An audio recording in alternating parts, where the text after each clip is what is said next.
तो hello welcome students. जैसा आप हमारा सीरीज चल रहा था पिछले ईयर से यानी 2020 से, अब आ गया आपका 2023। तो फिर से जो हमारे नए ईयर्स को उसको फिर से एक बार happy new year wish you, happy new year 2023। और हम बात करेंगे कि अब आपका इस साल एग्जाम भी सामने आ गया है और बहुत से स्टूडेंट्स हैं जो अभी भी इस बात की तैयारी कर रहे हैं कि सर मॉडल पेपर कब आएगा, मॉडल पेपर से तैयारी क्या करें। तो मॉडल पेपर जब आना होगा हम करा देंगे, मैंने कहा पहले हम करा देंगे। हम कर रहे हैं अपना लेक्चर जो हम कंटिन्यू कर रहे थे। तो बात करते हैं वेव ऑप्टिक्स और स्टार्ट करते हैं आपका पहला क्वेश्चन। बात करते हैं पहले क्वेश्चन की। सबसे पहला क्वेश्चन है Huygens principle is applicable to. बताओ हाइजीन प्रिंसिपल जो सिद्धांत है वो किस पर लागू होता है, किस पर एप्लीकेबल है। ऑप्शन है आपके only light and wave, only sound wave, only mechanical wave और all of the ever waves.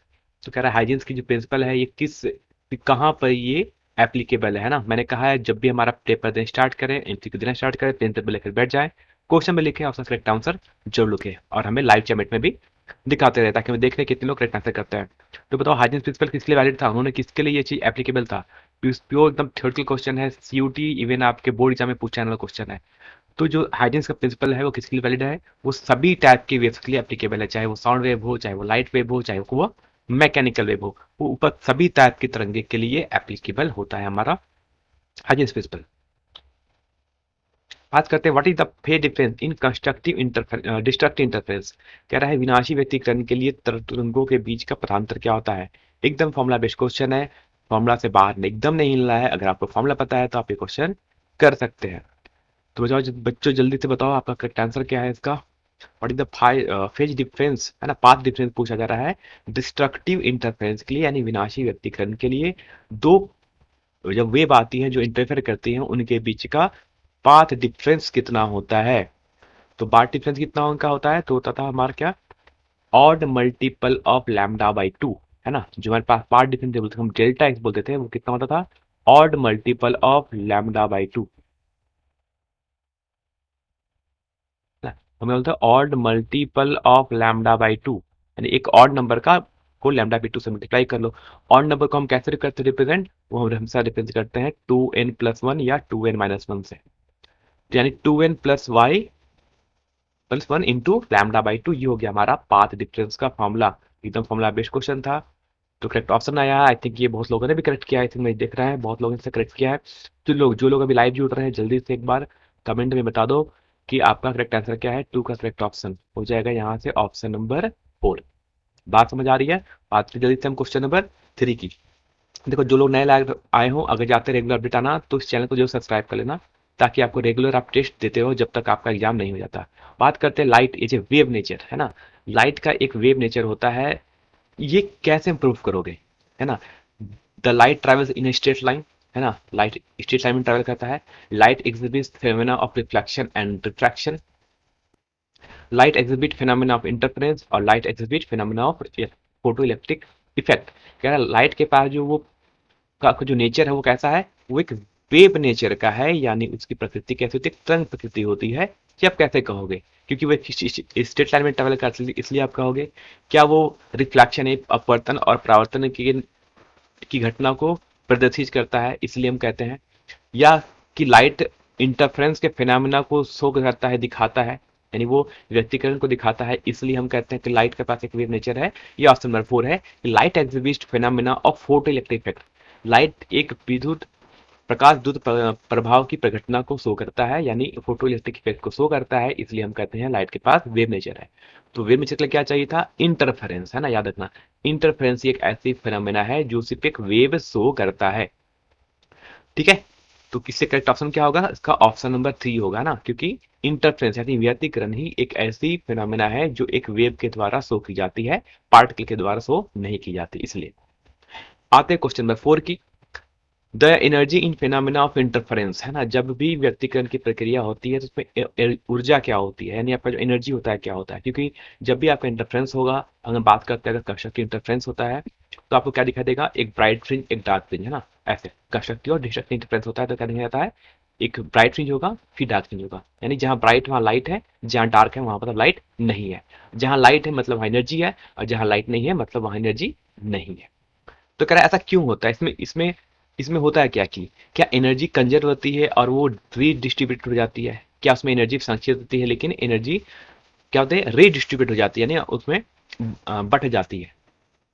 या कह रहा है कि वो इक्वली होती है हर पॉइंट पर, यानी हर पॉइंट पर उसकी वैल्यू इक्वल होती है एनर्जी की, है ना। या कह रहा है कि is destroyed in the region of dark fringe. या फिर कह रहे हैं कि एनर्जी जहां पर डार्क फ्रिंज बनता है वहां पर एनर्जी डिस्ट्रॉय हो जाती है, नष्ट हो जाती है। याद रखना, नष्ट हो जाती है, यही लिखा है वर्ड भी ध्यान रखना, डिस्ट्रॉय होना, है ना, नष्ट हो जाना। या कह रहे हैं कि is created at the place of bright fringe. या फिर ऐसा कह सकते हैं कि जहां पर ब्राइट फ्रिंज बन रहा है वहां पर हम कह रहे हैं कि एनर्जी क्रिएट होती है ना, एनर्जी उत्पन्न हो जाती है। मैं ऐसा बात कर रहे हैं। इसमें से करेक्ट ऑप्शन क्या होगा, जल्दी बताओ। बहुत लोगों ने इस चैप्टर को अच्छे से पढ़ा है, तो जल्दी बताओ करेक्ट ऑप्शन क्या होगा। मैं भी देख रहा हूँ यहाँ पर कुछ लोग हैं जो थोड़ा सा जो रेगुलर आते रहते हैं, और आई थिंक जो लोग हमारे रेगुलर मैं देखता हूँ जो आते हैं लाइव में, मैं पक्की बात कर रहा हूँ, उनके मार्क्स बहुत अच्छे आने वाले हैं, उनका कंसेप्ट भी बहुत अच्छा होगा। चाहे वो आज +2 के एग्जाम दे रहे हो, चाहे वो बाद में कोई भी एग्जाम देंगे, है ना।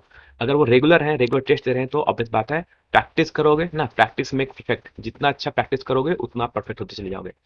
तो क्या होता है, करेक्ट ऑप्शन क्या होगा कि हम जब भी बात करते हैं जहां पर बनता है, ये मान लो बन गया हमारा, ये हो गया हमारा डार्क फ्रिंज, है ना।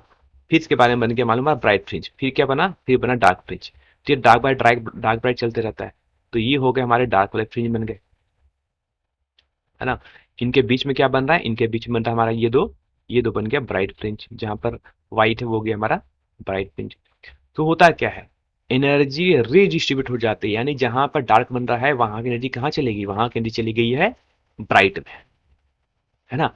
ऑप्शन नंबर सी नहीं होगा, क्योंकि उसने कहा है एनर्जी डिस्ट्रॉय हो जाती है। एनर्जी को ना, आप एक फेमस सेंटेंस है, फेमस लॉ है, energy can neither be created not be destroyed. Energy को ना क्रिएट कर सकते हो ना ही डिस्ट्रॉय कर सकते हो। तो ये तो डिस्ट्रॉय वाला ऑप्शन ही गलत ही हो गया, ये तो हो नहीं सकता।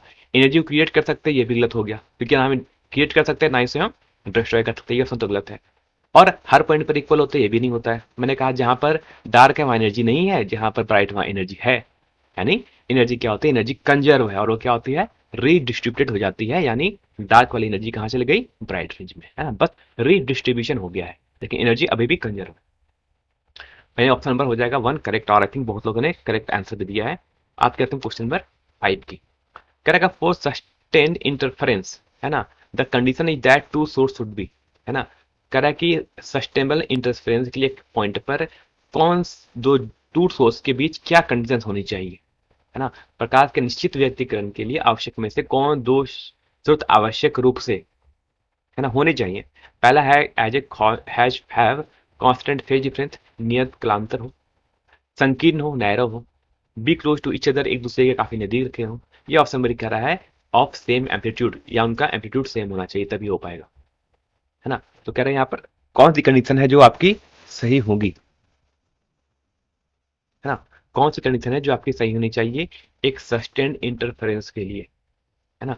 तो सस्टेन्ड इंटरफेरेंस के लिए क्या कंडीशन होनी चाहिए कि उनके बीच कांस्टेंट फेज डिफरेंस होना चाहिए, है ना। या तो फेज डिफरेंस 0 होना चाहिए, या फिर कांस्टेंट फेज डिफरेंस होना चाहिए। दैट मीन्स कि फेज डिफरेंस टाइम के साथ ना ही बढ़नी चाहिए ना ही घटनी चाहिए। यानी फेज डिफरेंस बोलते हैं फाई को, ये फाई क्या होना चाहिए, ये फाई कांस्टेंट होना चाहिए, या पाई/2 हो, पाई/3 हो, पाई/4 हो, कुछ भी हो, लेकिन फिक्स हो। वो टाइम के साथ फेज चेंज नहीं होना चाहिए। आई थिंक थ्योरेटिकल क्वेश्चन था, और वेव ऑप्टिक्स से मैक्सिमम क्वेश्चन जो आते हैं वो थ्योरेटिकल होते हैं, न्यूमेरिकल क्वेश्चन कम आते हैं। वही बात करेंगे एक बार। बात करते हैं अब थोड़ा सा, बात करते हैं न्यूमेरिकल क्वेश्चन। लिख रहा है if the intensity of two wave, है ना, intensity of two wave observed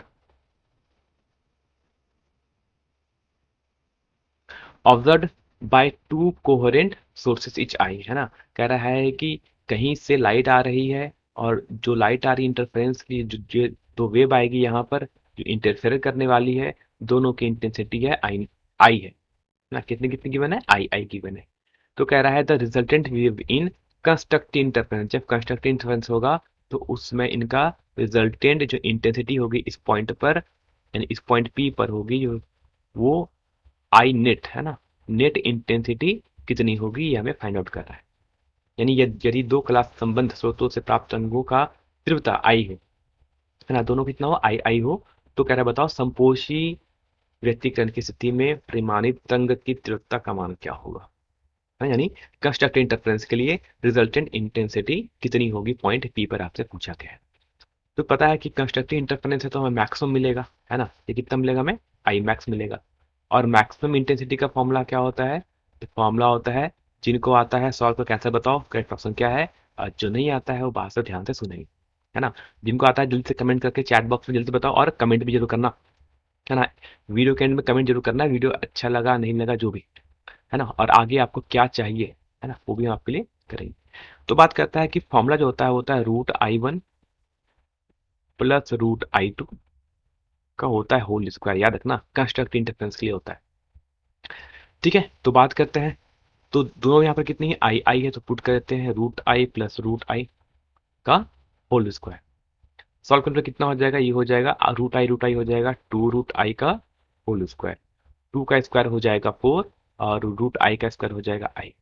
तो कितना आएगा हमारा करेक्ट आंसर, वो आएगा 4I। आई थिंक कुछ लोगों ने करेक्ट ऑप्शन भी चूज किया है, सही बात है ना। चलो बात करते हैं क्वेश्चन नंबर हम 7 की। तो कह रहा है क्वेश्चन नंबर 7 कि the resultant amplitude in interference with two coherent source depend upon, है ना। अगर रिजल्टेंट एम्पलीट्यूड है, result amplitude in the interference with two coherent source depend upon, किस किस पे डिपेंड करता है, यानी अगर दो पॉइंट पर डिफरेंट डिफरेंट एम्पलीट्यूड की अगर वेवलेंथ आ रही है, तो वो किस पे डिपेंड करती है ना, वो किस चीज पे डिपेंड करेगी रिजल्टेंट एम्पलीट्यूड। क्या वो इस पे डिपेंड करेगी कि दोनों का एम्पलीट्यूड कितना है, क्या वो उस पर डिपेंड करेगा कि उनके बीच का कोई डिफरेंस कितना है, या फिर दोनों पे डिपेंड करेगा, किस पे डिपेंड करता है। चलो क्वेश्चन है, चलो बता दो जल्दी इसका आंसर क्या होगा, मैं बताता हूँ इसका फॉर्मूला क्या होता है। तो रिजल्टेंट एम्पलीट्यूड का फॉर्मूला होता है ए इक्वल टू, है ना, क्या होता है formula, A1 square plus A2 square plus 2A1 A2 into cos five, है ना। तो अब देख के बताओ कि जो रिजल्टेंट एम्पलीट्यूड है ये किस पे डिपेंड कर रहा है। तो एक तो डिपेंड कर रहा है इन दोनों के एम्पलीट्यूड पे, है ना, एक तो डिपेंड करके एम्पलीट्यूड पे करता है, और साथ में किस पे डिपेंड करता है ये, और साथ में ये डिपेंड करता है हमारे इस फेज डिफरेंस पर भी डिपेंड करता है ना। इसे क्या बोलते हैं, फाई को हम बोलते हैं फेज डिफरेंस, यानी इस फैक्टर पे भी डिपेंड करता है, मतलब कि यहाँ किस पे डिपेंड करेगा ये, दोनों के दोनों फैक्टर पे डिपेंड करेगा, यानी ऑप्शन नंबर 3, है ना।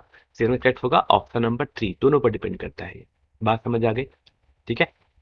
चलो,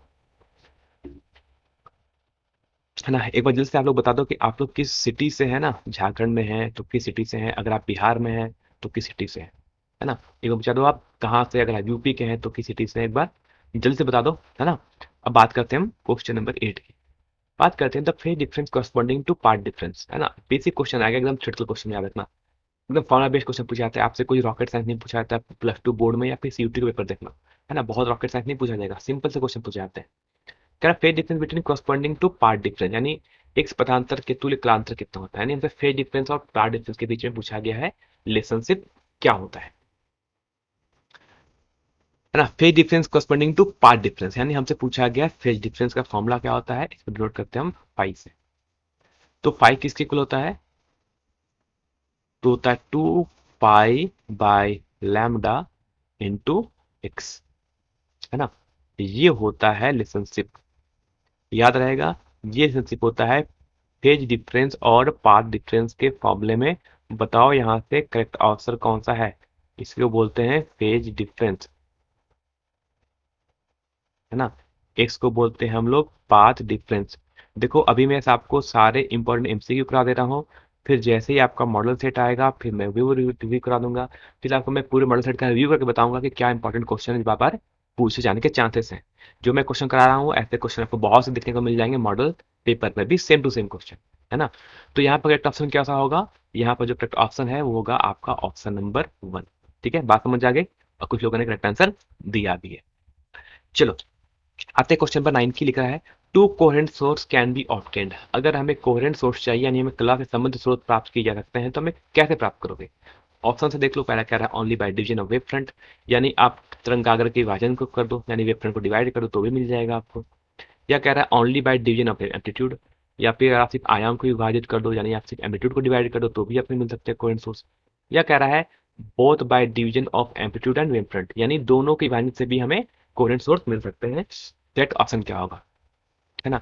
तो coherent source can be obtained, है ना, by division of wave front सही है, and by division of amplitude ये भी सही है ना। दो अलग अलग प्रोसेस से हमें हमें मिल सकता है। जैसे आप जब पढ़ सकते हो यंग्स डबल स्लिट एक्सपेरिमेंट होता है वो by division of wave front होता है, और एक होता है हमारे पास लॉयड्स मिरर, है ना, एक जो आपके सिलेबस में नहीं है मैं बता दूं। एक होता है आपके पास लॉयड्स मिरर, है ना, लॉयड्स मिरर से भी हमें इंटरफ्रेंस पैटर्न मिलता है। वहां पर क्या होता है, वहां पर होता है डिवीजन ऑफ एम्पलीट्यूड, है ना, दो चीज होती है, याद रहेगा। तो यंग लेवल स्लिट एक्सपेरिमेंट कैसे होता है, वेव फ्रंट के डिवीजन से होता है, और एक लॉयड्स मिरर होता है वो किससे होता है, बाय डिवीजन ऑफ एम्पलीट्यूड, यानी दोनों से हम कोहेरेंट सोर्स प्राप्त कर सकते हैं, इसलिए ऑप्शन क्या होगा, ऑप्शन नंबर 3।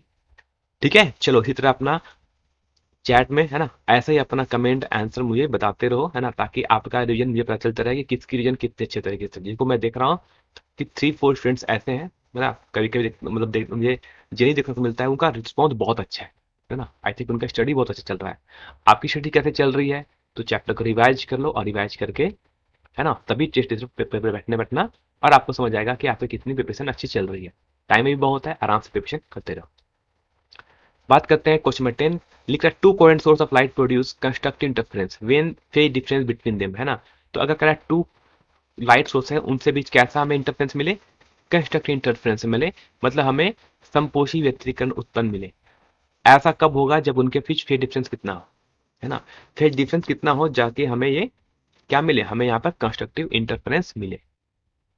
तो फेज डिफरेंस अगर हमें कांस्टेंट चाहिए, यानी हमें कंस्ट्रक्टिव इंटरफेरेंस चाहिए, तो जो फेज डिफरेंस का फॉर्मूला होता है फाई, ये कितना होता है, ये 2n पाई होना चाहिए, यानी इवन मल्टी को बोलते हैं हम लोग इवन मल्टीपल ऑफ, है ना, इवन मल्टीपल ऑफ पाई चाहिए, है ना, यानी बोल सकते हैं सम संख्या का ये मल्टीपल होना चाहिए। तो ऐसा देखो यहाँ पर सम संख्या कौन है, देखो यहाँ पर लिखा है 1/1, तो सम संख्या नहीं है, 1/2 भी इवन नंबर नहीं है, 3/2 भी इवन नंबर नहीं है, इवन नंबर कौन है, ओनली एक 2 है, इसलिए करेक्ट ऑप्शन क्या होगा हमारा, ऑप्शन नंबर 4, 2n पाई, यानी 2 पाई, 4 पाई, 6 पाई, 8 पाई, ऐसा होगा तभी हमें क्या मिलेगा, कंस्ट्रक्टिव इंटरफेरेंस, है ना। ये किसके लिए कंडीशन है, ये कंडीशन हमारा कंस्ट्रक्टिव इंटरफेरेंस के लिए। बात समझ आ गई, कंस्ट्रक्टिव इंटरफेरेंस के लिए ही ये चीज वैलिड है। बात समझ आ गया, किसके लिए, कंस्ट्रक्टिव इंटरफेरेंस के लिए। बात करते हैं क्वेश्चन नंबर 11 की। कह रहा है to coherent light beam of intensity I and 4i, है ना। मैं कह रहा हूं कि हमारे पास जो दो लाइट आ रही है, दो लाइट की इंटेंसिटी क्या है, डिफरेंट डिफरेंट है। चलो एक आती है यहाँ पर आई की इंटेंसिटी आ रही है, दूसरी लाइट आ रही है, उसकी इंटेंसिटी कितनी है, 4i है। ठीक, आप सुपर इम्पोज वो दो एक पॉइंट पर मिलते हैं। ठीक, इनपुट मिलने पर क्या होगा, एक रिजल्टेंट इंटेंसिटी मिलेगी। अब यहाँ पर कुछ भी हो सकता है ना। यहाँ पर हो सकता है कि कंस्ट्रक्टिव इंटरफेरेंस हो सकता है डिस्ट्रक्टिव इंटरफेरेंस भी हो सकता है, क्योंकि हमारे पास फेज डिफरेंस गिवन नहीं है। तो कह रहा है बताओ अगर इस पॉइंट पर अगर मैक्सिमम इंटरफेरेंस और मिनिमम इंटरफेरेंस कितनी कितनी हो सकती है। ठीक है, तो फॉर्मूला याद रखो, जल्दी से बताओ, है ना। टाइम दे रहा हूं बस 20 सेकेंड, 20 सेकेंड में आप जल्दी से अपना करेक्ट आंसर बता दो क्या होना चाहिए, फिर मैं आपको बताऊंगा इसका करेक्ट आंसर, है ना। तो तब तक मैं आपको बताता हूँ फॉर्मूला, जिनको नहीं याद है वो फॉर्मूला देख लो, उसके बाद आप कर सकते हो उसको, है ना। तो आई मैक्स का जो फॉर्मूला होता है वो होता है √/i1 प्लस √/i2, और इसका हो जाता है होल स्क्वायर। ठीक है, अगर मिनिमम हमसे पूछा जाए इंटेंसिटी, तीव्रता पूछा जाए, तो फॉर्मूला होता है √/i1 माइनस √/i2 का होल स्क्वायर। ठीक है, बात समझ आ गई। अब वैल्यू को हम यहाँ पर पुट करते हैं मैक्सिमम वाले में, है ना। हम क्या करते हैं, अब हम निकालते हैं पहले मैक्सिमम कितना होगा। तो निकालते हैं मैक्सिमम के लिए क्या लिखेंगे, तो i1 की वैल्यू है i प्लस i2 की जगह है 4i, रूट कर लेते हैं इसका, और इसका निकालते हैं स्क्वायर करते हैं, कितना हो जाएगा, तो ये हो जाएगा √i प्लस 2 √i का होल स्क्वायर। ठीक है, पुट करते हैं वैल्यू कितनी हो जाएगी ये, इसको सॉल्व करते हो जाएगा 3 √i का होल स्क्वायर, और 3 का स्क्वायर हो जाएगा 9, और √i का स्क्वायर हो जाएगा i, यानी जो मैक्सिमम इंटेंसिटी मिलेगी वो कितनी होगी, वो 9i की होगी। बात करते हैं हम मिनिमम इंटेंसिटी फाइंड आउट करते हैं, तो सेम चीज पुट करना है, फिर लिखते जाओ i माइनस √4i का स्क्वायर इक्वल टू हो जाएगा ये आपका √i माइनस 2 √i का होल स्क्वायर। सॉल्व करके कितना आ जाएगा, -√i का होल स्क्वायर, और ये वैल्यू कितनी हो जाएगी, ये वैल्यू हो जाएगी आपके सिंपल i के। ना, रूट आई का स्क्वायर कितना होगा, आई। तो इतना आ गया 9i और आई आ गया यहाँ से, यानी यहाँ से जो करेक्ट आंसर वो कितना हो जाएगा आपका, ऑप्शन नंबर 4 हो जाएगा ना। मैक्सिमम और पूछा गया था हमसे मिनिमम कितना कितना हो सकता है, तो मैक्सिमम हो जाएगा 9i और मिनिमम कितना होगा आपका, ओनली आई के इक्वल। ठीक है, आई थिंक आई होप आपको समझ आ रहा होगा। अगर समझ आ रहा है तो फिर से कह रहा हूँ, चैनल को सब्सक्राइब कर सकते हो और अपने फ्रेंड्स को भी शेयर कर सकते हो, ताकि उनका एग्जाम का रिविजन काफी अच्छे तरीके से हो। चलो बात करते हैं क्वेश्चन नंबर 12 की। लिख रहा है, when expose to sunlight thin films of oil on the water often exhibit billion colours due to the phenomena of, है ना। अगर किसी पानी के ऊपर अगर कोई तेल गिर जाए ना, कोई ऑयल गिर जाए, तो आप अगर देखोगे तो अगर कोई लाइट गिरे तो आपको नजर आएगा कि वो जो फिल्म है वो आपको एक कलरफुल फिल्म दिखाई देता है, उसमें डिफरेंट डिफरेंट कलर दिखाई देते हैं। कह रहा है ये किस फिनोमेना के कारण होता है ना, ऐसा क्या होता है। तो जब भी आप देखोगे अगर ऐसा कोई ऑयल फिल्म है ना, ऑयल प्लस वाटर, यानी वाटर पर अगर ऑयल आ जाए तो एक फिल्म नजर आती है ना। फिल्म मतलब एक कलरफुल, है ना। कह रहा है ये किसके कारण होता है ना। बेसिक क्वेश्चन एकदम याद रखना कि जब भी होता है हमें जो डिफरेंट कलर दिखाई देती है, वो फेनामेना ऑफ क्या होता है, इंटरफेरेंस होता है ना। इंटरफेरेंस के कारण ही हमें ऐसी चीजें दिखाई देती हैं। क्यों होता है, थोड़ा सुन लो रीजन, कि जो थिन लेयर है ना, जो हमारे पास जो ऑयल का थिन है, वो समझो ऑयल का एक लेयर बन जाता है इतना, है ना। ये एक ऑयल का लेयर है। कुछ लाइट आएगी जो ऐसे डायरेक्टली क्या हो जाएगी, रिफ्लेक्ट बैक हो जाएगी। कुछ पार्ट है जो अंदर जाती है, और इसके लोअर जो लेवल होगा ऑयल का, है ना, ये अभी ये हमारा ऑयल का लेयर है, मतलब एक थिक लेयर है ऑयल का, ये ऑयल है पूरा, है ना। होता बहुत पतला ही है, मैं आपको थोड़ा जूम कर दे रहा हूँ ऐसे। अब क्या होगा कि ये लाइट जब भी जाएगी ऐसे, तो फिर से ये क्या होती है, आपस में से मिलती है, और जहां पर मिलती है वहां पर क्या होता है, इंटरफेरेंस, है ना। ये एग्जाम्पल है डिवीजन ऑफ एम्पलीट्यूड का भी एग्जाम्पल है ना। तो यहाँ पर क्या होता है, इंटरफेरेंस होता है और हमें क्या दिखती है, डिफरेंट कलर दिखाई देती है। ठीक है, बात में आ गई। और करेक्ट ऑप्शन क्या होगा, व्यक्तिकरण यानी इंटरफेरेंस के कारण हमें कलरफुल फिल्म दिखाई देती है। बात करते हैं क्वेश्चन नंबर 13 की। लिख रहा है, if intensity of each wave in observe interference in young double slit experiment is I not. कह रहा है मेरे पास जो दो लाइट आ रही है, दोनों लाइट की इंटेंसिटी कितनी है, आई नोट है। कह रहा है कि अगर किसी पॉइंट पी पर अगर ये मिलते हैं, where the phase difference is phi naught, और उनके बीच फेज डिफरेंस कितना है, फाई का है, तो बताओ इंटेंसिटी कितनी हो जाएगी। ठीक है, जल्दी से बताओ अपना करेक्ट आंसर। ठीक है, तो करेक्ट आंसर क्या होना चाहिए। तो रिजल्टेंट इंटेंसिटी का जो फॉर्मूला होता है, पहले आपको बता दूं, रिजल्टेंट इंटेंसिटी का जो फॉर्मूला होता है वो क्या होता है ना। रिजल्टेंट इंटेंसिटी का फॉर्मूला होता है, वो होता है आई, है ना। क्या रखना, आई। आई इक्वल टू होता है I1 प्लस I2। जिनको नहीं याद है सुन लो एक बार अच्छे से। टू रूट ओवर, याद रखना, root over I1 into I2 into cos five. ठीक है, यहां पर कह रहा है I1 है जो I2 है, ये जो दोनों लाइट आ रही है, दोनों की इंटेंसिटी कितनी, इंटेंसिटी सेम है, आई नोट के इक्वल। तो यहां से कितना हो जाएगा, यहां से हो जाएगा I equal to 2I note, है ना। I1 प्लस I2 कितना हो जाएगा, दोनों आई नोट माई नोट बन जाएंगे, हो जाएगा 2I नोट, प्लस ये हो जाएगा 2 root over I naught into cos five. ये हो जाएगा 2I नोट, ये भी हो जाएगा 2I नोट, आई नोट का रूट करोगे तो हो जाएगा सिर्फ आई नोट बन जाएगा, और ये बन जाएगा यहाँ से कॉस फाइव। और यहाँ से 2I नोट अगर आप कॉमन ले लोगे तो क्या बन जाएगा, 1 प्लस कॉस फाइव, है ना। तो ये फॉर्मूला होता है। तो ये एक तो हो गया करेक्ट ऑप्शन, यानी ऑप्शन नंबर आपको समझ आ गया, ये डी में है ऑप्शन नंबर, है ना, डी।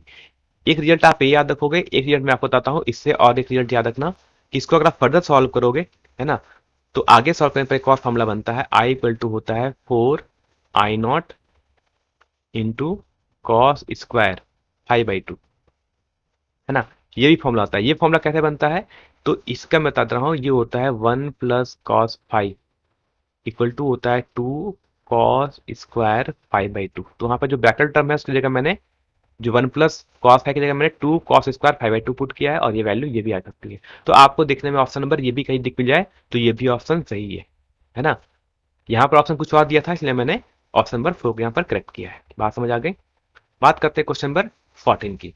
लिख रहा है, in Young's double slit experiment, कि हम जो यंग्स का डबल स्लिट एक्सपेरिमेंट करते हैं, कह रहा है ब्राइट फ्रिंज आर ऑफ, है ना। जो ब्राइट फ्रिंज होती है वो कैसी होती है, कह रहा है वो इक्वल विड्थ की होती है और अनइक्वल इंटेंसिटी होती है। कह रहा है क्योंकि विड्थ तो इक्वल होगी, है ना, इक्वल विड्थ होगी, लेकिन फिर इंटेंसिटी अलग अलग होगी। ये कह रहा है। सेकंड ऑप्शन कह रहा है कि अनइक्वल विड्थ होगी लेकिन इंटेंसिटी इक्वल होगी, यानी चौड़ाई तो समान होगी लेकिन तीव्रता समान होगी। और नंबर सी में कह रहा है कि इक्वल विड्थ होगी एंड इक्वल इंटेंसिटी होगा, यानी उसकी विड्थ भी इक्वल होगी और हर फ्रिंज की जो इंटेंसिटी है वो भी सेम होगी, बराबर होगी। ये ऑप्शन नंबर सी का फोर कहता है कि unequal width and unequal intensity, that means कि उसकी विड्थ भी अलग अलग होगी और अनइक्वल इंटेंसिटी भी होगी। क्या ये बात सही है? इनमें से करेक्ट ऑप्शन कौन है ये आपको यहां पर बताना है। ठीक है, तो बात करते कितनी होती है। तो देखो कि जो यंग डबल स्लिट एक्सपेरिमेंट था, है ना, इसको बोलते हैं YDSC, है ना। इसका कुछ पॉइंट याद रखना, एकदम छोटा क्वेश्चन है ना। सबकी विड्थ इक्वल होती है, याद रखना, है ना, इक्वल विड्थ की होती है। ठीक, इक्वल विड्थ हो गया, ठीक है। इक्वल विड्थ कितनी होगी, उसका फॉर्मूला क्या होगा, lambda capital D by small D, इसको बोलते हैं फ्रिंज विड्थ, ये फिक्स रहती है। दूसरा होती है कि सबकी इक्वल इंटेंसिटी भी होती है ना। सबकी इंटेंसिटी भी कितनी होगी, इक्वल होती है। तो करेक्ट ऑप्शन कौन सा होगा यहाँ पर, ऑप्शन हो जाएगा option number C, equal width and equal intensity. किसके लिए, YDSC यानी यंग्स डबल स्लिट एक्सपेरिमेंट के लिए, है ना, ब्राइट फ्रिंज के लिए कंडीशन।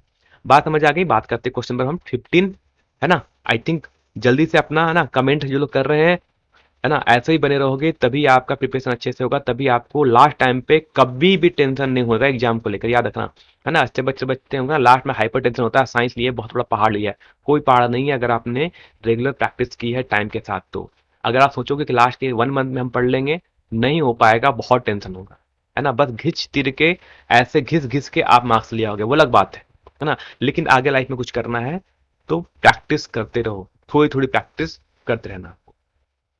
अगला क्वेश्चन आता है, यंग्स डबल स्लिट एक्सपेरिमेंट यानी YDSC experiment is performed in air then performed in water, है ना।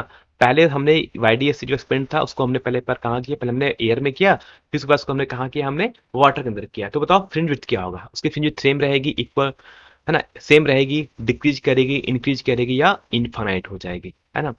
तो कह रहा है कि जब हमने उसे एयर में किया तो लेट सपोज मान लो कि हमने जब उसे एयर में किया है तो फ्रिंज विड्थ का फॉर्मूला होता है बीटा इक्वल टू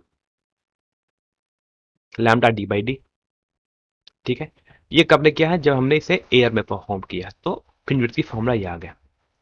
जैसे आपने इसे वाटर में करोगे तो वाटर में मान लो कि फ्रिंज विड्थ हो गई बीटा डैश, ठीक है। और यहां पर क्या चेंज कर जाएगा, लैम्डा डैश हो जाएगा, है ना। क्या चेंज हो जाएगा यहाँ पर, लैम्डा डैश हो जाएगा, यानी ये किसके लिए, जब हम वाटर की बात कर रहे हैं, है ना। अब बताओ वेवलेंथ अलग क्यों हुआ है, वेवलेंथ चेंज इसलिए हुआ है क्योंकि अब ये जो लाइट हो रही थी जो एयर में हो रही थी, अब ये कहां हो रहा है, वाटर के अंदर, यानी मीडियम चेंज हो गया, है ना, यानी रिफ्लेक्टिव इंडेक्स चेंज हुआ। और रिफ्लेक्टिव इंडेक्स कैसे डिपेंड करता है, लैम्डा पे, है ना। ये आप सबको पता होगा कैसे डिपेंड करता है लैम्डा पे। तो म्यू जो होता है वो इनवर्सली प्रोपोर्शनल होता है लैम्डा के, है ना। यानी अगर म्यू बढ़ेगा तो लैम्डा कम होगा, है ना। और हमें पता है कि वाटर की, है ना, वाटर की म्यू जो वाटर होती है वो एयर से ज्यादा होती है। यानी अगर वाटर का रिफ्लेक्टिव इंडेक्स ज्यादा है यानी उसकी वेवलेंथ क्या होगी, कम हो जाएगी, है ना। यानी ये जो मैंने यहाँ पर लिखा है लैम्डा डैश, ये क्या होगा, ये और ये जो लैम्डा, इन दोनों लेसन क्या होगा, जस्ट उल्टा लेसन से होगा, है ना। उल्टा लेसन से क्या मतलब है कि लैम्डा डैश जो है वाटर का वो कम होगा और लैम्डा जो कि एयर था वो ज्यादा होगा। यानी ये जो लैम्डा डैश की वैल्यू है ये कम हो जाएगी, ये कम होगा तो बीटा भी क्या होगा, बीटा डैश डिक्रीज कर जाएगी।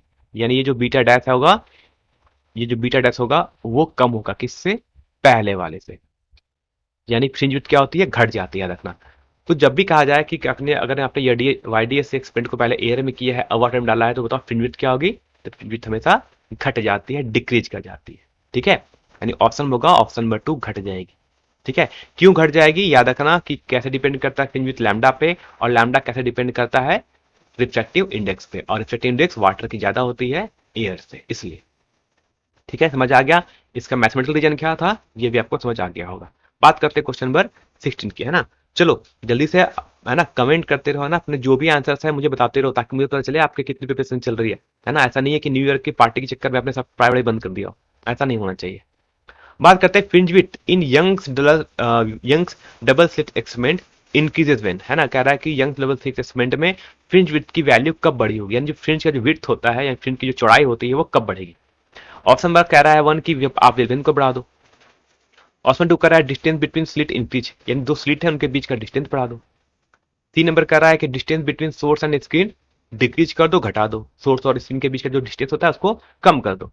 या कह रहा है ऑप्शन डी कि frequency of incident light increase कर दो, यानी जो लाइट की फ्रीक्वेंसी है उसे इंक्रीज कर दो। तो सबसे पहले तो पता होना चाहिए कि आपको कि बीटा की वैल्यू कितनी होती है, यानी फ्रिंज विड्थ का फॉर्मूला क्या होता है। बीटा इक्वल टू होता है lambda into capital D by small D, है ना। सबको पता है चीज क्या क्या होती है। लैम्डा होती है वेवलेंथ, है ना, यानी बीटा कैसे डिपेंड करता है लैम्डा पे, डायरेक्टली प्रोपोर्शनल टू लैम्डा होगा। बीटा जो है कि वो directly proportional to distance between source and screen भी होगा। और बीटा है जो कि inversely proportional to small d, that mean distance between two slits होता है। तो अगर बीटा को बढ़ाना है तो क्या क्या करना पड़ेगा। अगर बीटा को बढ़ाना है ना, हम चाहते हैं बीटा बढ़े, तो बीटा कब बढ़ेगा, हम चाहते हैं बीटा बढ़े तो जब लैम्डा को बढ़ा दो तो बीटा बढ़ जाएगा, है ना। बीटा को बढ़ाना है तो इसे बढ़ा दो तो बीटा बढ़ेगा, है ना, distance between source and screen बढ़ेगा, बढ़ा दो।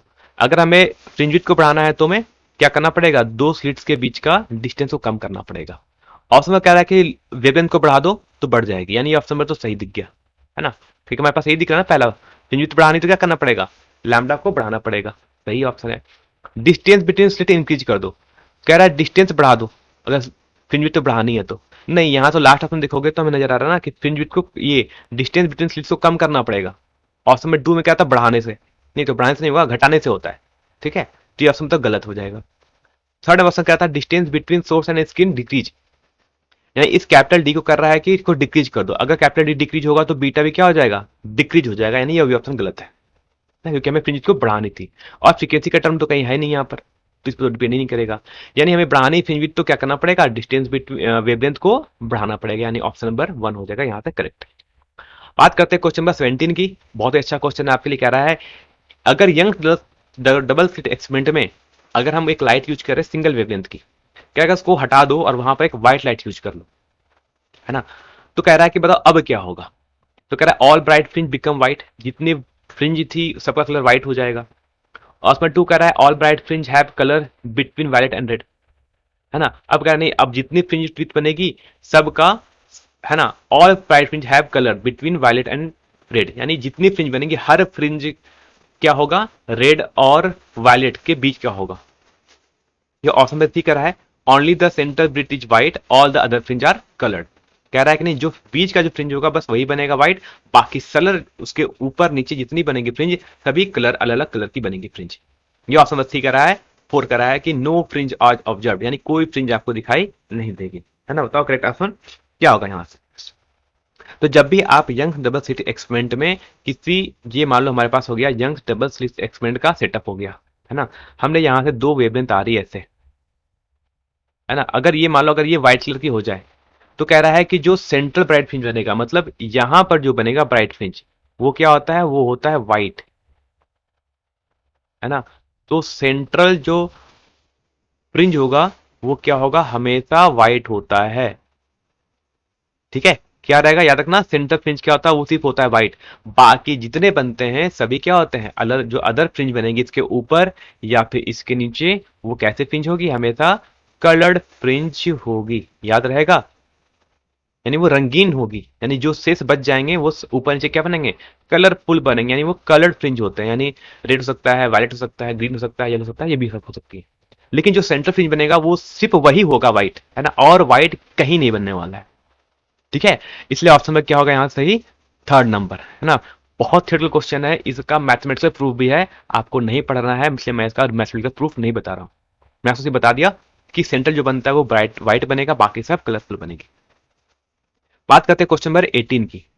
कह रहा है in Young's girl slit experiment for which colour fringe with each list, मैंने कहा था कि अगर हम एक Young's level slit experiment apply करते हैं, है ना, हम यूज कर रहे हैं उसमें हम डिफरेंट डिफरेंट कलर यूज कर रहे हैं, तो बताया, बताओ फ्रिंज विथ सबसे कम किसके लिए बनेगी, किस कलर के लिए फ्रिंज विथ सबसे कम बनेगी।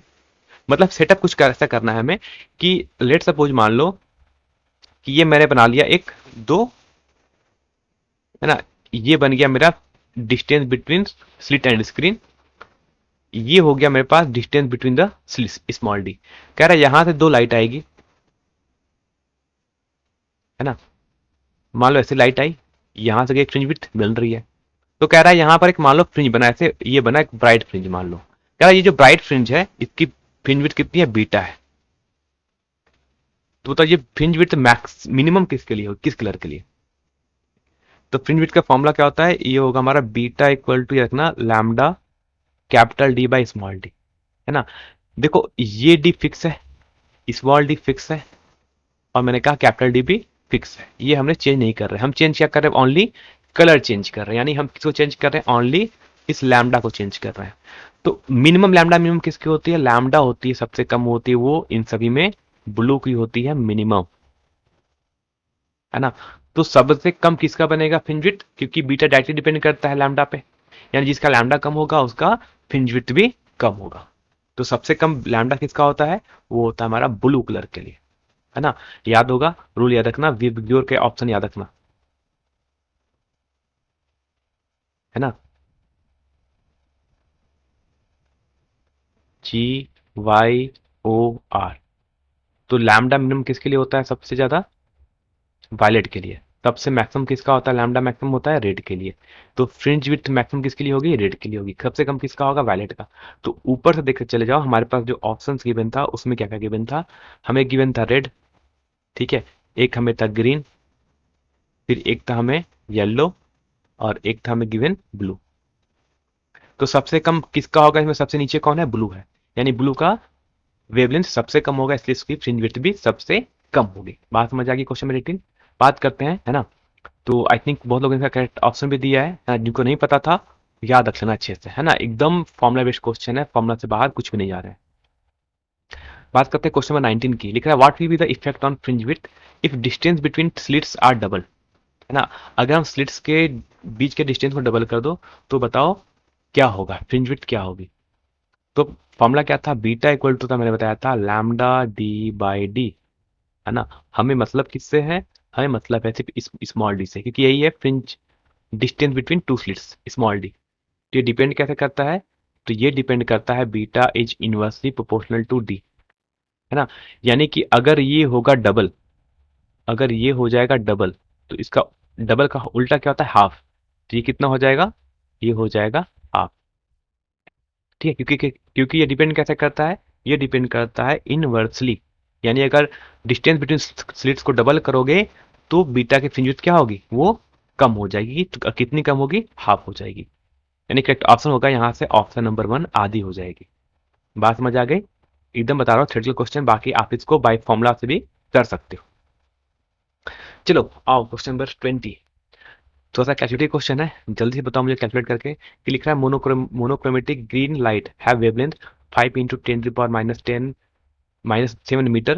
The separation between the slits is 1 millimeter. The fringe width of the interference pattern obtained on the screen at a distance of 2 metre. तो क्या बताओ फ्रिंज की विड्थ कितनी होगी। हमें गिवन क्या क्या, हमें कहा है क्वेश्चन में कि लैम्डा में गिवन है, यानी वेवलेंथ गिवन है वो कितनी है, 5 इंटू 10⁻⁻7 मीटर, ठीक है। डिस्टेंस बिटवीन स्लिट्स गिवन है, वो हमें गिवन है 1 मिलीमीटर। याद रखना कैलकुलेशन को करने के पहले सभी चीज को आप कर लोगे एसआई यूनिट में, यानी सबको मीटर में कन्वर्ट कर लेना, जितने भी डिस्टेंसेस गिवन है सबको मीटर में। और distance between slit and screen given है वो हमें 2 मीटर ऑलरेडी गिवन है। तो फ्रिंज विड्थ का फॉर्मूला क्या होता है, लैम्डा डी बाई डी। और आई थिंक कुछ लोगों का आंसर अब तक आ भी चुका है, हाँ बहुत लोगों ने किसका आंसर सही भी दे दिया है, चलो सही बात है।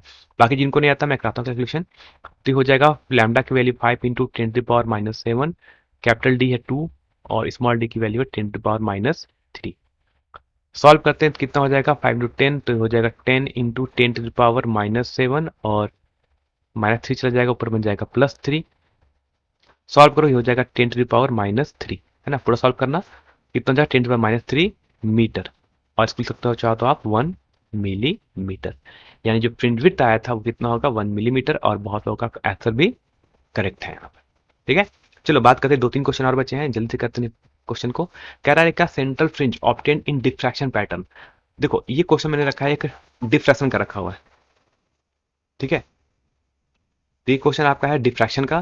कह रहा है जबकि जो डिफ्रैक्शन पैटर्न होता है उसमें जो एक सिंगल स्लिट से बनाते हैं, तो कह रहा है उसकी इंटेंसिटी क्या होती है, यानी उसका जो सेंट्रल फ्रिंज होगा उसकी इंटेंसिटी क्या होती है, मैक्सिमम होती है, मिनिमम होती है, या intensity does not depend upon the slit width, या वो स्लिट के विड्थ पर डिपेंड नहीं करती है ना। तो याद रखना कि डिफ्रैक्शन पैटर्न से एक ही क्वेश्चन सबसे इंपॉर्टेंट है, वो आपका है सेंट्रल फ्रिंज का। तो याद रखना कि जो डिफ्रैक्शन पैटर्न में जो सेंट्रल फ्रिंज बनता है उसकी इंटेंसिटी मैक्सिमम होती है ना। डिफ्रैक्शन में मैक्सिमम होती है सेंट्रल फ्रिंज, जबकि आप अगर आप बात करोगे यंग्स डबल स्लिट एक्सपेरिमेंट में तो उसमें सारे ब्राइट फ्रिंज की इंटेंसिटी इक्वल होती थी, जबकि यहाँ पर क्या होती है, यहाँ पर होती है मैक्सिमम, है ना। ऑप्शन नंबर होगा यहाँ से 2 करेक्ट होगा। मैक्सिमम इंटेंसिटी होती है किसकी, जब बात करोगे आप सेंट्रल फ्रिंज की, तो सेंट्रल फ्रिंज डिफ्रैक्शन पैटर्न में हमेशा मैक्सिमम होती है। बात समझ आ गई। बात करते हैं क्वेश्चन नंबर 22। लिख रहा है ए पोलराइजर, है ना। अब बात करते हैं, कुछ क्वेश्चन लगते हैं हम पोलराइजेशन के। लिखता है कि एक पोलराइजर क्या है ना, एक ध्रुवक क्या है, इसका काम क्या होता है, ठीक है। तो कह रहा है एक ध्रुवक क्या होता है, ये इसका काम होता है to reduce intensity of light, यानी प्रकाश की तीव्रता को घटाने के लिए यूज किया जाता है, या प्रोड्यूस पोलराइज लाइट, है ना, या लाइट को पोलराइज बनाने के लिए क्या रहता है, या ऑप्शन सी कर रहा है इंक्रीज इंटेंसिटी ऑफ लाइट, या लाइट की इंटेंसिटी को बढ़ाने के लिए किया जाता है, या फिर ऑप्शन नंबर 4 कर रहा है प्रोड्यूस अनपोलराइज लाइट, यानी अध्रुवित प्रकाश उत्पन्न करने के लिए हम यूज करते हैं एक पोलराइजर का, है ना। तो पोलराइजर क्या होता है, एक पोलराइजर का यूज किया जाता है to to produce polarise light, है ना। एक पोलराइज लाइट प्रोड्यूस करने के लिए हम क्या यूज करते हैं, हम यूज करते हैं एक पोलराइजर का यूज करते हैं, है ना। क्योंकि अगर आप एक अनपोलराइज लाइट आएगी उसके आगे आप एक लगा दो पोलराइजर, तो क्या कर देगा, उस अनपोलराइज लाइट को पोलराइज कर देगा, यानी क्योंकि जो भी हमारे पास लाइट आती है उसमें क्या होती है, दो टाइप की फील्ड होती है, इलेक्ट्रिक फील्ड और मैग्नेटिक फील्ड, है ना। और दोनों परपेंडिकुलर डायरेक्शन में मूव करते रहते हैं। हमें क्या होता है कि उसे पर्टिकुलर डायरेक्शन में ही उसे हमें मूव करना होता है, ठीक है। तो क्या करता है, हम यूज करते हैं पोलराइजर का। वो क्या करता है, जितने ऑल डायरेक्शन में जो हमारे पास इलेक्ट्रिक फील्ड थी उसको क्या करेगा, कट आउट कर देगा, और सिर्फ एक सिंगल डायरेक्शन में मूव करने वाले इलेक्ट्रिक फील्ड को ही पास करता है। इस तरह से हमारा जो लाइट होता है वो पोलराइज हो जाता है। इसलिए करेक्ट ऑप्शन होगा वो होता है टू प्रोड्यूस पोलराइज लाइट, है ना। पोलराइज लाइट को प्रोड्यूस करने के लिए हम यूज करते हैं एक पोलराइजर का। बात करते हैं कुछ कंसेप्चुअल क्वेश्चन पे आते हैं। कह रहा है the transverse nature of light, ये बहुत इंपॉर्टेंट क्वेश्चन है, बार बार पूछा जाता है, याद रखना कि लाइट का जो नेचर होता है, दो टाइप की वेव होती है ना। एक होता है लॉन्गिट्यूडनल वेव, एक होता है ट्रांसवर्स वेव। कह रहा है कि लाइट ट्रांसवर्स वेव की होती है। इसका प्रूफ कैसे पता चला था, इंटरफेरेंस ऑफ लाइट से पता चला था, या रिफ्रैक्शन ऑफ लाइट से पता चला था, या फिर पोलाइजेशन ऑफ लाइट से पता चला था, या फिर एक डिस्पर्सन ऑफ लाइट से पता चला था कि लाइट की जो प्रकृति है वो अनुप्रस्थ प्रकृति की होती है, मतलब ट्रांसवर्स नेचर की होती है। तो लाइट ट्रांसफर नेचर की होती है। इस फिनोमेना, इस चीज के बारे में किस फिनोमेना से पता चला था हमें, पोलराइजेशन ऑफ लाइट से, यानी प्रकाश के ध्रुवन से, है ना। उसमें क्या था कि कुछ इस टाइप के स्लिट बने होते, सिंगल स्लिट, है ना। जो लाइट वेवलेंथ ऐसी आएगी वही इसको ऐसे क्रॉस कर पाती है ना। और इसे क्या बोलते हैं, ये होता है हमारा ट्रांसवर्स वेव, है ना। तो ट्रांसवर्स नेचर होती है। ये कैसे पता चला था हमें, यूजिंग पोलराइजेशन, ठीक है। यानी ऑप्शन नंबर सी होगा, यहाँ से 3 होगा करेक्ट। चलो अब लास्ट क्वेश्चन बचा है, जल्दी जल्दी से इसका करेक्ट आंसर दे दो, है ना। फिर बाकी आपके 8 बजने ही वाले होंगे। अब जल्दी से हम चैप्टर को यहाँ फिनिश कर देंगे। क्या कहता है, angle of polarisation of for any medium, है ना। फॉर एनी मीडियम में 60 डिग्री। कह रहा है कि जो एंगल ऑफ पोलराइजेशन है वो 60 डिग्री है किसी मीडियम के लिए, है ना। कौन सा एंगल, एंगल ऑफ पोलराइजेशन। तो कह रहा है बताओ उसके लिए क्रिटिकल एंगल की वैल्यू कितनी होगी, ठीक है। डायग्राम पता है तो मैं दिखाता हूँ क्या होता था कि जब भी कोई लाइट एक फिक्स एंगल पर, यानी एक एंगल ऑफ प्रोजेक्शन पर अगर इंसिडेंट होगी तो कुछ लाइट होती थी वो रिफ्लेक्ट बैक हो जाती थी, और कुछ लाइट रिफ्रैक्ट हो जाती थी, यानी अंदर मीडियम के, ठीक है। जिनको आता है जब तक कैलकुलेट करो तब तक मैं इसका पीछे का कंसेप्ट बता रहा हूँ होता क्या था। तो एक होती है हमारे पास रिफ्लेक्टेड लाइट, यानी परावर्तित लाइट किरण, और एक होता है रिफ्रैक्टेड यानी अपवर्तित, रिफ्रैक्टेड। जब एंगल होगा पोलराइजेशन उसमें रिफ्लेक्टेड लाइट क्या होती थी, 100% पोलराइज हो जाती है। याद रखना point, at angle of polarisation reflected ray 100% होती है पोलराइज, ठीक। उस समय रिफ्लेक्टेड रे और रिफ्लेक्टेड रे के बीच एंगल हो जाता है 90 डिग्री। ये भी याद रखोगे पॉइंट, कितना होता है एंगल, उसमें एंगल हो जाता है आपका 90 डिग्री रिफ्लेक्टेड रे और रिफ्लेक्टेड रे का। और जो आपकी रिफ्लेक्टेड रे होती है जो जाती वापस वो पार्शियली पोलराइज हो जाती है, यानी वो 100% तो नहीं होगा लेकिन वो पार्शियली पोलराइज जरूर हो जाएगी। देखो यहाँ पर दो तीन कंसेप्ट मैंने बताए हैं, इन दो तीन कंसेप्ट पे आपको एक क्वेश्चन तो श्योर शॉर्ट है, तो देखने को मिलता है। ठीक है, और ऐसा तब होता है जब उसमें एंगल ऑफ पोलराइजेशन या 10 आईपी की value refractive index of medium हो जाती है, यानी जो नीचे जो लाइट जा रही है उसकी डिफरेंस कितनी है, म्यू है, तो 10 आईपी म्यू के भी इक्वल होता है। बात हो गया क्वेश्चन, अब तक सॉल्व करके हमें क्या क्या गिवन है। तो एंगल ऑफ पोजीशन गिवन है कितना, 60 डिग्री, तो यानी यहाँ लिख सकते हैं tan 60 equal to mu. tan 60 के लिए कितनी होती है, ये होती है √3, दैट मीन्स म्यू के लिए कितनी आ गई, √3। और क्रिटिकल एंगल का फॉर्मूला क्या होता है, साइन सी का फॉर्मूला होता है 1/म्यू, तो यहां से हो जाएगा साइन सी इक्वल टू 1/√3। तो यहां से क्रिटिकल एंगल सी के लिए कितनी हो जाएगी, साइन इनवर्स, है ना, 1/√3। ये हो जाएगा आपका क्रिटिकल एंगल की वैल्यू। और करेक्ट आंसर क्या होगा, वो है आपका ऑप्शन नंबर 4, है ना, tan इनवर्स इक्वल टू 1/√3। समझ आ गया क्या का फॉर्मूला याद रखना है, ये फॉर्मूला तो आपको याद रखना है हमेशा, है ना। tan आईपी की वैल्यू म्यू के इक्वल होती है, कितना एंगल होता है ये भी याद रखना। आपको क्रिटिकल एंगल का फॉर्मूला ये याद ही होगा, साइन सी इक्वल टू 1/म्यू। ठीक है, मैंने पहले भी कराया था क्वेश्चन, जब मैंने आपको रे ऑफ का कराया था इंपॉर्टेंट क्वेश्चन, तो वहां पर भी मैंने आपको क्रिटिकल एंगल से मैंने 2 क्वेश्चन रखे थे। बात करते हैं क्वेश्चन नंबर 25 की। लिख रहा है the angle of incidence at which reflected light is totally polarise for reflection from air to glass index.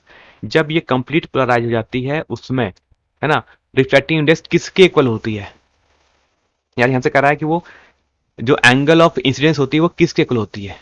तो जब लाइट, देखो मैंने क्या कहा, जब रिफ्लेक्टेड लाइट, है ना, जो परिवर्तित लाइट जो अगर कंप्लीट टोटल पोलराइज हो जाती है, ऐसा कब होता है, जब tan आईपी की वैल्यू थीटा के इक्वल हो जाए, किसके इक्वल हो जाए, ये म्यू के इक्वल हो जाए, यानी रिफ्लेक्टिव इंडेक्स के, तभी क्या होता है, तभी लाइट कंप्लीट पोलराइज होती है ना। तो अगर लाइट, रिफ्लेक्टेड लाइट अगर कंप्लीट पोलराइज है, 100% पोलराइज है, दैट मीन श्योर शॉर्ट है कि tan आईपी की वैल्यू में म्यू के इक्वल हो गई होगी। तो बस हमसे पूछा है बताओ इस आईपी की वैल्यू कितनी है, तो आईपी के लिए कितनी हो जाएगी, tan इनवर्स म्यू। ठीक है, उसने यहाँ पर म्यू की जगह एन लिख लिया है, तो कुछ नहीं करेंगे, हम क्या कर लेंगे, tan इनवर्स एन लिख लेंगे। ठीक है, तो ये कंडीशन कब के लिए वैलिड है, जब रिफ्लेक्टेड रे क्या हो जाए, टोटल पोलराइज हो जाए, यानी वो पूर्णतः ध्रुवित हो जाए, तभी हम ये चीज वैलिड है, ये फॉर्मूला आपका वैलिड है। तो यहां से करेक्ट ऑप्शन कौन सा होगा, ऑप्शन नंबर हो जाएगा 4, tan इनवर्स एन, है ना, एंगल कितनी हो जाएगी, tan इनवर्स एन के इक्वल। बात समझ आ गई यहां पर। चलो अब जल्दी से बताओ, एक दो क्वेश्चन आप बताते हैं, जल्दी से अपना बताना करेक्ट आंसर। कह रहा है क्वेश्चन कि a ray of light is incident on a surface of glass plate at an angle of incidence equal to Brewster's angle phi, है ना। जो एंगल ऑफ इंसिडेंस होती है उसको हम एंगल ऑफ पोलराइजेशन में बोलते हैं, उसको हम ब्रूस्टर्स एंगल से बोलते हैं, ये भी याद रखना, है ना। एक पॉइंट याद रखना कि उस एंगल को हम क्या बोलते हैं, उस एंगल को हम, उस इंसिडेंट एंगल को हम ब्रूस्टर्स एंगल्स भी बोलते हैं। तो कह रहा है if mu represent the reflective index of the glass, अगर म्यू रिप्रेजेंट करता है रिफ्लेक्टिव इंडेक्स, ग्लास के रिफ्लेक्टिव इंडेक्स को रिप्रेजेंट करता है, तो कह रहा है बताओ उसमें angle between reflected and reflected रे कितना होगा। ठीक, तो कह रहा क्या, जब इंसिडेंट एंगल ब्रूस्टर्स एंगल के इक्वल हो जाए, यानी tan आईपी, है ना, इस आईपी को एंगल को ही बोलते हैं, इस आईपी एंगल को ही बोलते हैं ब्रूस्टर्स एंगल आईपी को, उसमें क्या हो जाता है, वो म्यू के भी इक्वल हो जाता है, क्योंकि ऐसा कब होता है, जब ये कंडीशन कब होगी, जब एंगल ऑफ इंसिडेंस वो ब्रूस्टर्स एंगल के इक्वल हो जाए, आईपी के इक्वल हो जाए। ठीक है, तो कह रहा है बताओ उस समय angle between reflected and reflected रे कितना होगा। तो ये कंडीशन कब होती थी, जब रिफ्लेक्टेड रे 100% पोलराइज हो जाए, और रिफ्लेक्टेड रे और रिफ्लेक्टेड रे के बीच एंगल कितना होता था उसमें, 90 डिग्री। तो ही पूछा हमसे कि बताओ कि परावर्तित और अपवर्तित के बीच एंगल कितना होता है उसमें, 90 डिग्री हो जाता है, नहीं ऑप्शन नंबर सी हो जाएगा बस करेक्ट, कुछ नहीं करना है ना, 90 डिग्री होता है।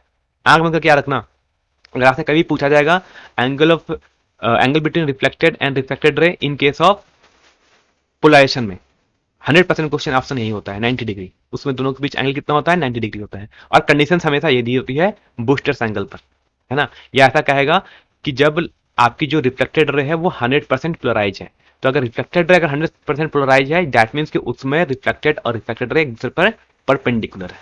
बात समझ आ गई। आज करते हैं क्वेश्चन नंबर हम 27 की, है ना। जल्दी से बताओ, एक दो क्वेश्चन बचे हैं अब। आप क्वेश्चन शायद मैंने नीट वाले क्वेश्चन भी रखे थे, देखते हैं। क्या reflecting index of material is equal to tangent of polarising angle, it is called. कह रहा है जो रिफ्लेक्टिव इंडेक्स म्यू होता है वो इक्वल हो जाता है टेंजेंट ऑफ यानी tan of polarising angle, IP हो जाता है। इसे हम कौन सा लॉ बोलते हैं, है ना। अभी इससे पहले क्वेश्चन में आया था, एक साइंटिस्ट का निकलता कि mu equal to tan IP होता है, इसे हम कौन सा लॉ बोलते हैं। इसे किसने कहा था, इसने कहा था ब्रूस्टर्स लॉ, है ना। इसका प्रूफ भी आएगा, मैंने रे ऑप्टिक्स में इसका प्रूफ बताया पूरे अच्छे से। ब्रूस्टर्स लॉ का प्रूफ पूछा जाता है, यानी mu equal to tan IP की आईपी होता है, ये प्रूफ करने आता है, याद रखना एग्जाम में ना। इसका करेक्ट आंसर क्या होगा, Brewster's law. Lambert law, Malus law of Malus और ब्रैग्स लॉ नहीं है, क्या होगा, ब्रूस्टर्स लॉ होता है हमारा टेंजेंट ऑफ पोलराइजिंग एंगल के लिए। बात समझ आ गई। और एक क्वेश्चन और, है ना। सिर्फ मैंने आपके पोलराइजेशन से बहुत क्वेश्चन मैंने रखे थे, है ना। एक से क्वेश्चन रखा है ताकि आपका एक एक कंसेप्ट यहां से क्लियर हो जाए। कह रहा है कि when unpolarised light beam is incident from air to glass, अगर एयर से ग्लास में जा रहा है एट पोलराइजिंग एंगल यानी आईपी पर, ठीक। अगर आईपी पे जा रहा है तो उसमें क्या होगा, तो कुछ बातें आ जाती हैं कि उसमें tan आईपी इक्वल होगा 90 म्यू इक्वल हो जाना चाहिए, ये बात समझ आती है। और मैंने क्या कहा था कि रिफ्लेक्टेड रे 100% पोलराइज होती है, ठीक है। रिफ्लेक्टेड और रिफ्लेक्टेड रे क्या होती है, दोनों एक दूसरे के परपेंडिकुलर भी होती है, ठीक है। यहां पर ऑप्शन क्या कर रहा है कि ऐसा हो रहा है, बताओ कौन सा ऑप्शन सही है। रिफ्लेक्टेड बीम इज 100% पोलराइज, क्या रिफ्लेक्टेड रे 100% पोलराइज होती है, परावर्तित किरण होती है, यही तो ऑप्शन तो सही मिल गया हमें। चेक करते अगला ऑप्शन कह रहा है reflected and reflected beams are partially polarise, नहीं, रिफ्रैक्टेड होता है पार्शियली, है ना। मैंने कहा था सिर्फ रिफ्लेक्टेड होता है पार्शियली, जबकि रिफ्लेक्टेड तो 100% होता है ना। ये तो 100% होता था, ये मैंने पहले ही कहा था। तो ये ऑप्शन हो जाएगा गलत, क्योंकि रिफ्लेक्टेड और रिफ्लेक्टेड दोनों पार्शली नहीं होते हैं, एक पार्शली होता है और एक 100% होता है। ऑप्शन में 3 कह रहा है reflected and reflected ray will not perpendicular to each other, एक दूसरे पर परपेंडिकुलर नहीं होते हैं, ये भी गलत है। अगर पोलराइजिंग एंगल पर लाइट इंसिडेंट हुई है तो उसमें रिफ्लेक्टेड और रिफ्लेक्टेड रे हमेशा एक दूसरे पर परपेंडिकुलर होती है। इस क्वेश्चन में ऑप्शन में कह रहा था कि नहीं होती, यानी ऑप्शन बी हो जाएगा आपका गलत। यानी हमारे पास जो करेक्ट ऑप्शन है वो कौन सा ऑप्शन है, जो करेक्ट ऑप्शन है वो आपका है ऑप्शन नंबर 1 सही हो जाएगा यहाँ से, है ना। परावर्तित किरणें 100% ध्रुवित होती है, यानी ऑप्शन 1 हो जाएगा यहाँ से सही। ठीक है, तो चलो आज का लेक्चर था हमारा, कंप्लीट लेक्चर था, किस पर था, वेव ऑप्टिक्स के इंपॉर्टेंट क्वेश्चन पर। टोटल 27 हमने इंपॉर्टेंट क्वेश्चन की हैं। वेव ऑप्टिक्स में इससे बाहर क्वेश्चन नहीं पूछा जाता है। बाकी मैं कह रहा हूं अगर मॉडल पेपर में या जो भी गेस्ट पेपर खरीदोगे वो मुझे सेंड कर देना, मैं सबका सॉल्यूशन डिटेल सॉल्यूशन बताऊंगा विद एक्सप्लेनेशन, ठीक है। बाकी हमारे चैनल को सपोर्ट करते रहें और अपने फ्रेंड तक शेयर करते रहें, ठीक है। बाकी जो लोग लाइव टेस्ट में जुड़ते हैं उन सबको एक बार फिर से थैंक्स, और इसी तरह लाइव जुड़ते रहो और अपना टेस्ट देते रहो, है ना। 1 घंटा टेस्ट दोगे आपके एक चैप्टर प्रैक्टिस कंप्लीट हो जाता है यहाँ।